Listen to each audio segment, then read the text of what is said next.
Dionísio, que também é conhecido como Baco pelos romanos. Ele é considerado o deus do vinho e do êxtase, e também está relacionado às colheitas e à fertilidade. Era filho de Zeus e da princesa Semele.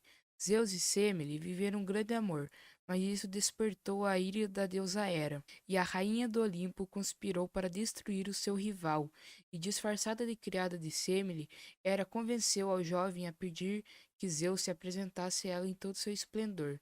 A deusa sabia que o brilho do grande deus seria algo que nenhum mortal poderia suportar, e assim a Semi virou cinzas.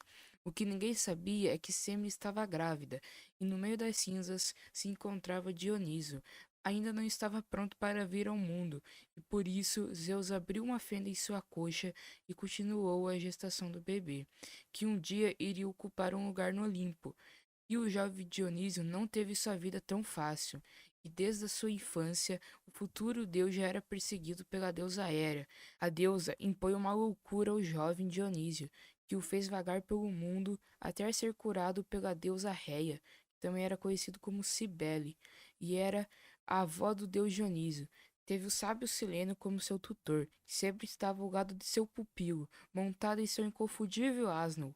O deus Dioniso foi responsável pela invenção do vinho e com isso compartilhou sua descoberta com toda a humanidade, e ele ensinou os homens a cultivar as uvas e também o processo de fermentação necessário para a fermentação do vinho, que passaria a ser considerada uma bebida sagrada.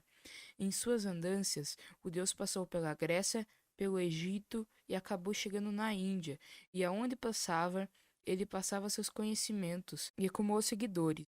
E um grande cortejo seguia Dionísio onde quer que ele fosse, e entre seus seguidores estavam as ninfas, os sátiros e as bacantes, que eram suas sacerdotisas, enquanto Dionísio desfilava em sua carruagem puxada por felinos. E quando ainda era jovem, Dionísio foi sequestrado por piratas, que eles acreditavam que por ele ser tão belo, o deus só poderia ser filho de um rei. Dionísio alertou os piratas a respeito de quem realmente era, e eles não acreditaram em Dionísio e só tinham em mente o grande resgate que o receberiam. Como castigo, o Dionísio transformou os piratas em delfins, que é uma espécie de golfinho.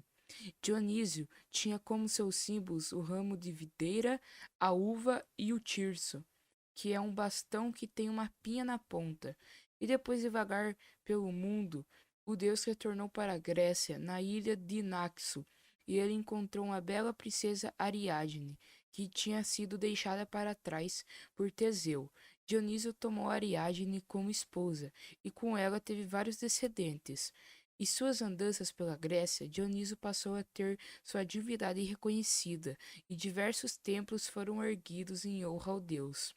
Mas o seu culto ainda era muito exótico para a maioria dos gregos, e por isso a propagação de seu culto enfrentou bastante resistência. Mesmo assim, o culto do deus se estabeleceu com sucesso em várias cidades. Somente após seu culto se consolidar na Grécia, Dionísio pôde ascender aos céus e ocupou um assento ao lado dos demais deuses olímpicos. A bondosa deusa Hestia cedeu seu lugar no conselho dos 12 deuses olímpicos. Conforme algumas versões, a deusa se encontrava cansada das constantes disputas entre os deuses. O deus olímpico Dionísio desceu até o submundo, onde convenceu a rainha Perséfone a libertar a alma de sua mãe. Semele passou a habitar o templo de Ártemis e adotou o nome de Tione. O culto ao deus Dionísio era cheio de danças e as pessoas faziam uso de álcool e outras substâncias. Era tradicional usar máscaras nessas cerimônias, e a recriação de eventos místicos estaria nas raízes do surgimento do teatro grego. Os gregos começaram a considerar Dionísio como protetor das belas artes, e os atores e autores de peças teatrais lhe prestavam especiais reverências.